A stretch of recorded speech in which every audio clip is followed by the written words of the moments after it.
Welcome to our channel. Balakrishna తన సొంత నియోజకవర్గమైన హిందూపురం ప్రభుత్వ ఆసుపత్రి అభివృద్ధిపై ప్రభుత్వానికి సెల్ఫీ ఛాలెంజ్ విసిరారు. టీడీపీ ప్రభుత్వ హయాంలో హిందూపురం ఆసుపత్రిని అభివృద్ధి చేశామని, మరి వైసీపీ ప్రభుత్వం వచ్చాక ఆసుపత్రిని ఏం అభివృద్ధి చేసిందో చెప్పాలి అంటూ ఛాలెంజ్ చేశారు. టీడీపీ హయాంలో చేసింది తప్ప వైసీపీ చేసింది ఏమీ లేదు అంటూ విమర్శించారు. ఆసుపత్రిలో సిటీ స్కాన్ సౌకర్యం, లైట్లు, దుప్పట్లు లేవన్నారు. టీడీపీ జనసేన సమావేశంలో కేసీఆర్ వ్యాఖ్యల్ని ప్రస్తావించారు.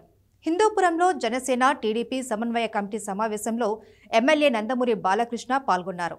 రాష్ట్రంలో పాలన దారుణంగా ఉందన్నారు. రాబోయే రోజుల్లో టీడీపీ జనసేన పార్టీలు కలిసికట్టుగా పనిచేయాలి అని పిలుపునిచ్చారు. ఈ క్రమంలో బాలయ్య తెలంగాణ ముఖ్యమంత్రి కేసీఆర్ చేసిన వ్యాఖ్యల్ని ప్రస్తావించారు. డబుల్ రోడ్డు వస్తే తెలంగాణ అని, సింగిల్ రోడ్డు వస్తే ఆంధ్ర అంటూ కేసీఆర్ అన్నారు అని, అలా ఉంది రాష్ట్ర పరిస్థితి అన్నారు. అందరూ నవ్వుకునేలా పరిస్థితులు ఉన్నాయన్నారు. ఆరోగ్యశ్రీ వర్తించక చాలా మంది ఇబ్బంది పడుతున్నారన్నారు.